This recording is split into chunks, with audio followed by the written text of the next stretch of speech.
Señora decana, por sus palabras de apertura y de reflexión sobre esta actividad que va a versar, como bien su título lo indica, sobre una sentencia paradigmática de la Corte Suprema de Justicia de la Nación. Así es, el profesor Andrés Domínguez señalaba la importancia y le destacaba como una de las sentencias que desde 1983 hasta la fecha puede ser considerada como las más importantes. No solamente por el contenido jurídico, por el contenido técnico jurídico que está volcado en el cuerpo de la sentencia, sino también por el color político, en el buen sentido de la palabra, de lo que se venía debatiendo en esos meses. Los invito a retrotraernos hacia los meses de mayo y de junio y de tratar en la medida de las posibilidades de recrear el clima que se estaba viviendo en ese momento, donde 3 proyectos de ley fueron presentados en el Congreso, luego aprobado la ley 26.853 de creación de cámaras de casación, la ley 26.854 sobre la regulación de medidas cautelares frente al Estado y la ley 26.855 de reforma de modificación del Consejo de la Magistratura. En ese contexto, en esa circunstancia, la situación dada estaba relacionada con una suerte, un intento de manipulación, por decirlo de alguna manera, de uno de los poderes que deben repetir una independencia trascendental, independencia en la división de los poderes, como es el Poder Judicial.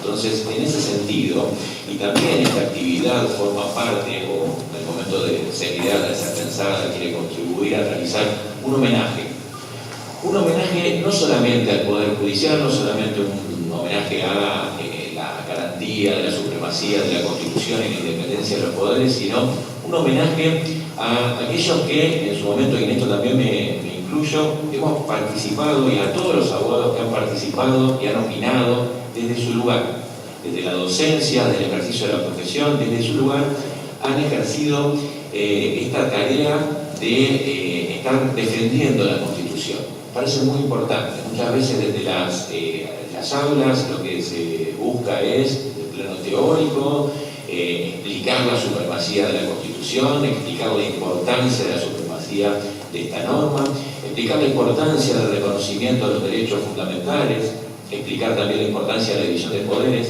pero no siempre se habla de la importancia de los abogados en el ejercicio de la profesión.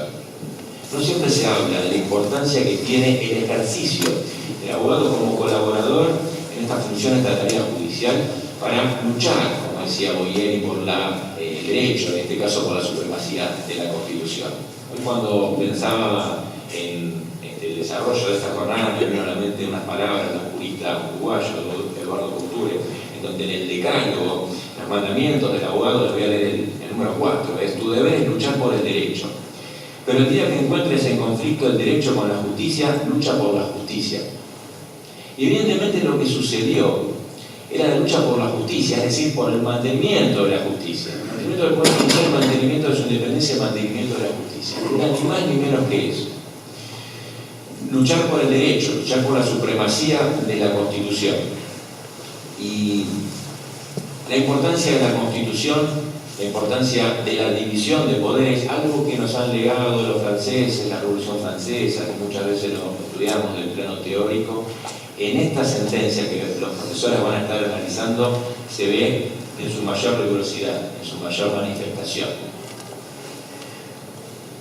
Vamos a tener un primer panel en donde los profesores Andrés Domínguez y Gregorio Badeni van a exponer sobre la sentencia, y una segunda parte en donde el actor en esta sentencia, el doctor Jorge Rizzo, presidente del Colegio de Abogados de la Capital Federal, va a llevar a cabo también su exposición. La metodología va a continuar con un espacio de intercambio, un espacio para que podamos estar realizando una reflexión, como decía bien la señora decana de esta facultad, dictada la sentencia, poder estudiar y poder estar reflexionando sobre las consecuencias del dictado de la sentencia.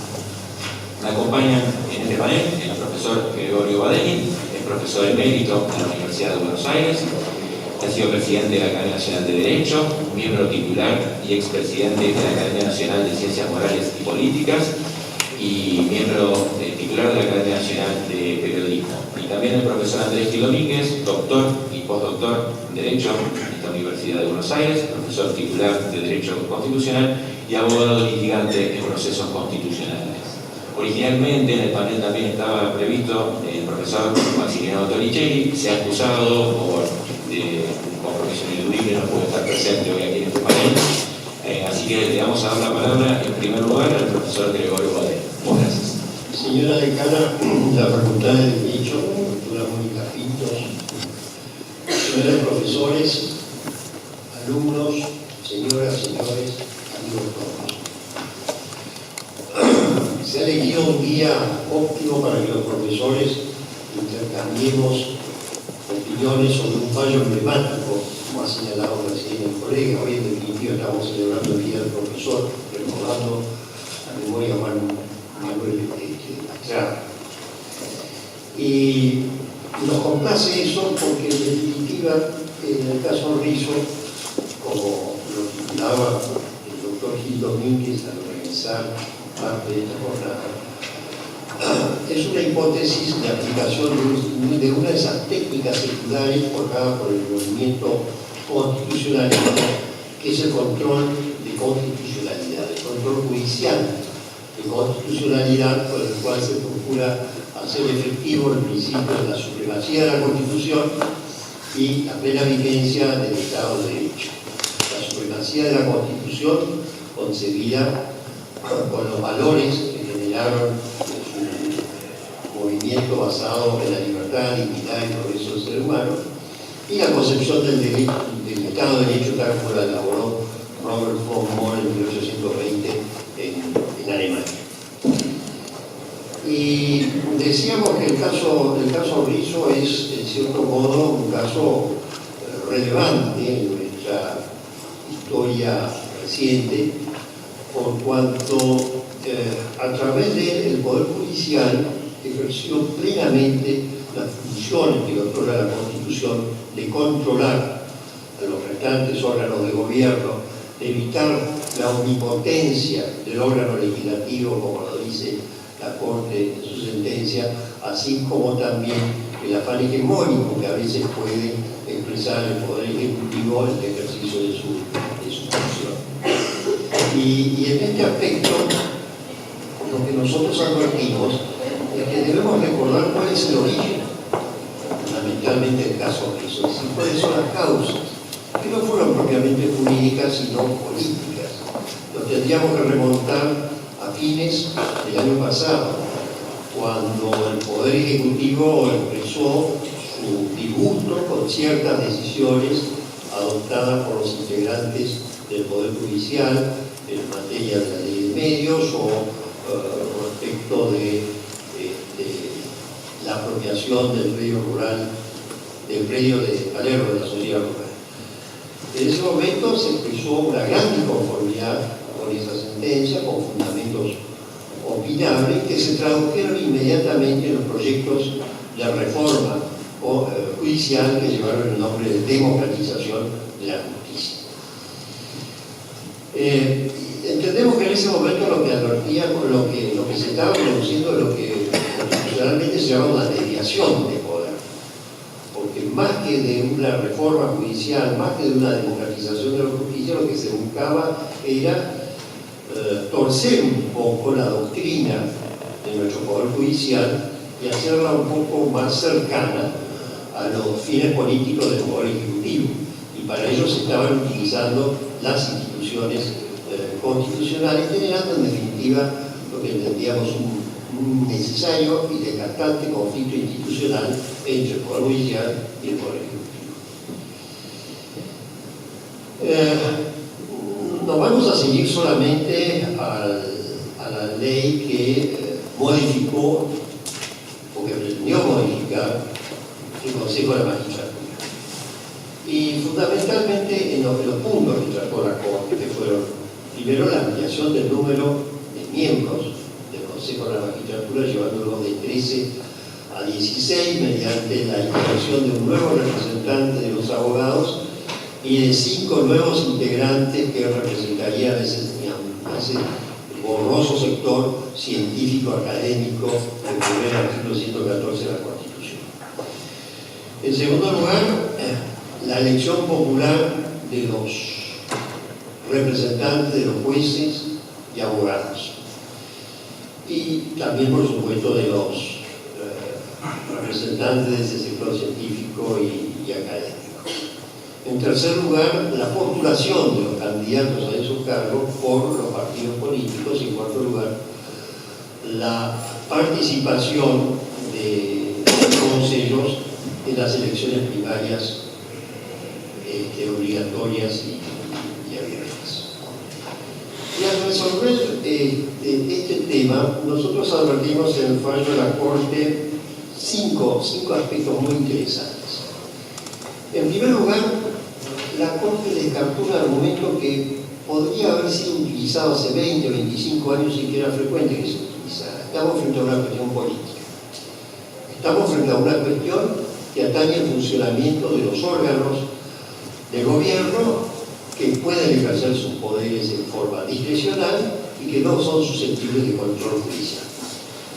Pudo haber adoptado esa posición la Corte, pero no lo hizo felizmente, porque ya desde hace más de 20 años notamos un frecuente avance, al igual que se opera en otros países que tienen un sistema de control judicial, de control de constitucionalidad similar al nuestro, un avance sobre áreas que se consideraban no susceptibles de control judicial.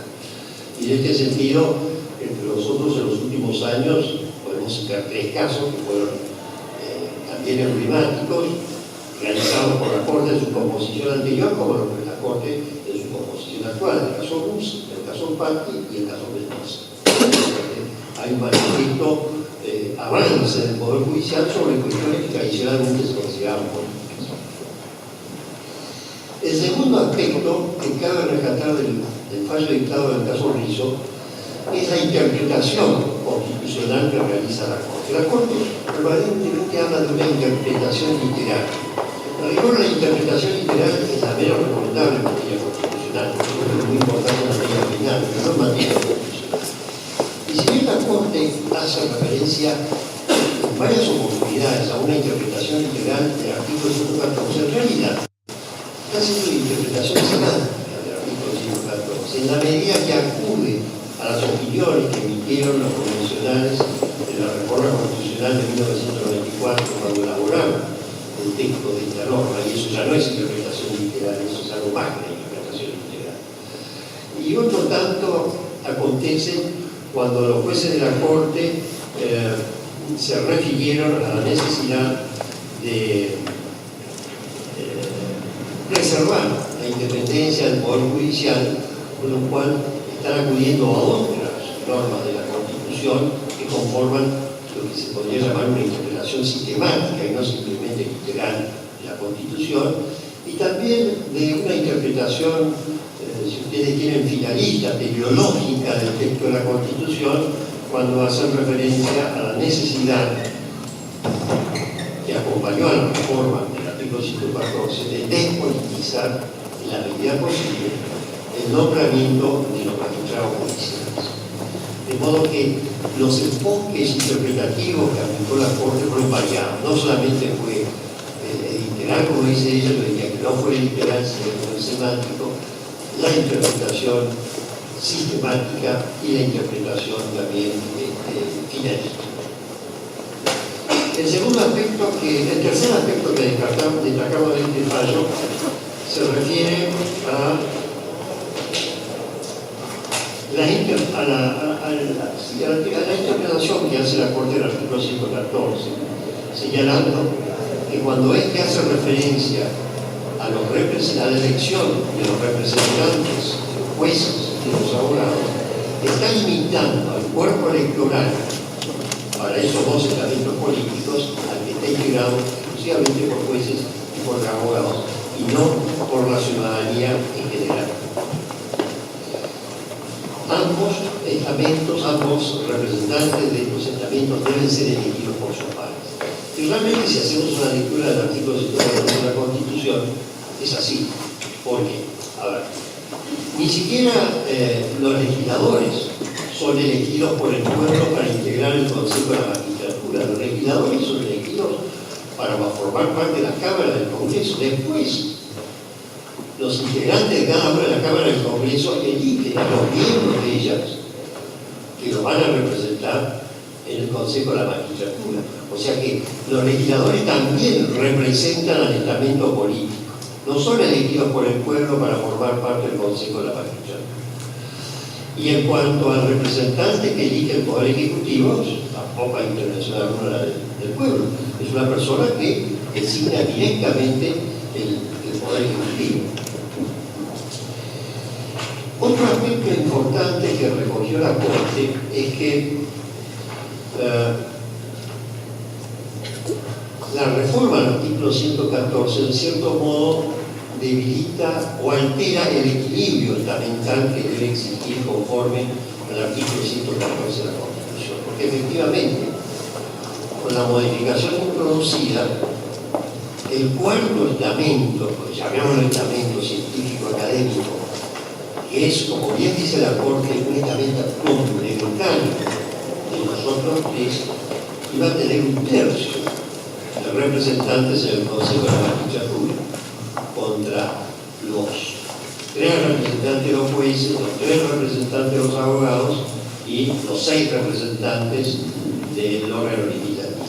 Se estaba produciendo un desequilibrio que la Corte lo acotó exclusivamente a estos científicos y académicos, porque el resto, en cuanto a cómo se da el equilibrio entre los otros estamentos políticos, no correspondía que se pronunciara sobre el tema. La Corte hizo también mucho hincapié, y eso es realmente positivo, en que no se puede politizar el nombramiento de los jueces.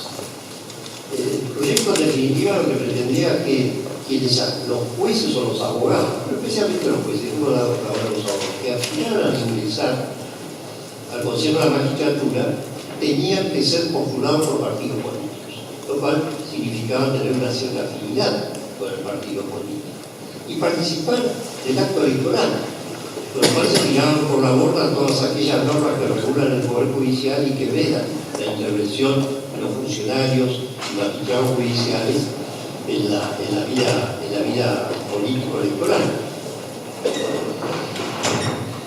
Y es bueno que la Corte haya hecho hincapié sobre ese aspecto, porque la participación de los jueces en la vida electoral necesariamente deteriora la imagen de un magistrado judicial, o pone en seria duda la futura actuación de un magistrado judicial cuando su elección se completa de esa manera, en función de los intereses que puedan tener que resolver en un caso concreto. Hay un punto sobre el cual no se expidió de manera explícita la Corte, pero lo pudo haber hecho, que es el que se refiere a quienes deben ser los representantes de los distintos estamentos políticos. Porque, tal como se desprende el artículo 114, los debates que se dieron en la Convención Reformadora, los representantes de los estamentos no necesariamente tienen que ser abogados, jueces o legisladores. Los legisladores pueden elegir a tercera persona como sus representantes, lo mismo que los abogados, lo mismo que los jueces. Se ha instaurado la práctica de que no, de que los representantes tengan la calidad de jueces, que los representantes tengan la calidad de abogados y que tengan la calidad de legisladores. En el caso de los abogados no es grave, porque el abogado que integra el Consejo de la Magistratura usualmente deja de ejercer el arte de abogado. Pero el juez tiene que seguir siendo juez. El legislador tiene que seguir siendo legislador. De modo que son legisladores part-time y jueces part-time, porque el resto del tiempo lo tienen que dedicar al Consejo de la Magistratura, donde también son funcionarios part-time, a menos en el caso de los jueces que pidan licencia para desempeñar sus cargos. Pero sobre este aspecto no se pronunció expresamente la Corte. Lo que sí dijo es que tienen que ser representantes de los estamentos y que deben ser nombrados. El razonamiento que utilizan los jueces de la Corte, el voto de la mayoría, no mayoría, o del complemento de la mayoría de su complemento, son, a mi modo de ver, jurídicamente intachables, por lo menos de una visión de la Constitución en el marco de la democracia constitucional, porque si lo trasladamos a la democracia populista, la situación puede variar completamente. ¿Es cierto? Pero hay un aspecto que me llama la atención que no trató la Corte, y que es el control de convencionalidad. Porque hoy la Corte ya tiene proclamado, conforme desde el año 2006 lo hizo la Corte Interamericana de Derechos Humanos en el caso de Almonacid, que corresponde en todos los casos de debate de derechos humanos realizar un control de convencionalidad. ¿Y por qué digo esto? Porque si vamos al artículo 23 de la Convención Americana de Derechos Humanos, ese artículo establece que los ciudadanos tienen derecho a participar en los asuntos públicos directamente o a través de representantes elegidos libremente por ellos. Y que solamente las reglamentaciones o las limitaciones pueden responder a razones de edad, nacionalidad, residencia, idioma, instrucción, capacidad civil o mental o condena por juez penal. De modo que si se llegara a hacer una interpretación, no diría sesgada, pero si se llegara a hacer una interpretación racional de este artículo 23, nosotros podríamos bien decir que si se aplicara el control de convencionalidad, la Corte debió haber declarado la validez de la reforma, porque la reforma le daba participación a los ciudadanos en la definición de los integrantes de los estamentos en conflicto con la Constitución, puede ser, pero también la Constitución, como se tiene que adecuar su interpretación a la norma de los tratados internacionales sobre derechos humanos, se podría decir, bueno, conforme al control de convencionalidad, estas normas legislativas que modifica el Consejo de la Magistratura es válida. Se podría sostener, yo no lo sostengo así. Bueno, yo lo sostengo porque también tengo mis serias dudas que una posición distinta del doctor Gil Domínguez sobre el alcance del control de convencionalidad, ¿no? Digo, desconozco. Yo siempre entiendo que el rol de la Constitución Nacional, pero ya nos vamos a tiene un rigor fundamental en todo lo que sea la resolución de los casos concretos en la Argentina. Y esta inquietud mía sobre por qué la Corte no se pronunció sobre el control de convencionalidad se acrecienta teniendo en cuenta el fallo que hace un mes aproximadamente dictó en el caso Carranza, estableciendo la obligatoriedad de las decisiones que adopta la Convención, no la Corte, la Convención Americana sobre Derechos Humanos, la obligatoriedad de esas decisiones para el Estado argentino. En fin, me alegro de que haya, en cierto modo, en este caso puntual, privado la sensatez, que se haya impuesto el realismo sobre la teoría. Que la teoría es muy buena, pero a veces vemos cómo puede conducir a resultados que no queremos si nos apartamos de lo que es un enfoque empírico y un enfoque dinámico de nuestro ordenamiento político. De modo que solamente nos resta expresar nuestra complacencia por el fallo de la Corte Suprema de Justicia, que recuerda, que pone en la cima el principio de la supremacía de la Constitución, al menos frente a las leyes, y que haya primado la sensatez para preservar ese sistema democrático constitucional que tanto aspiramos a consolidar. Gracias.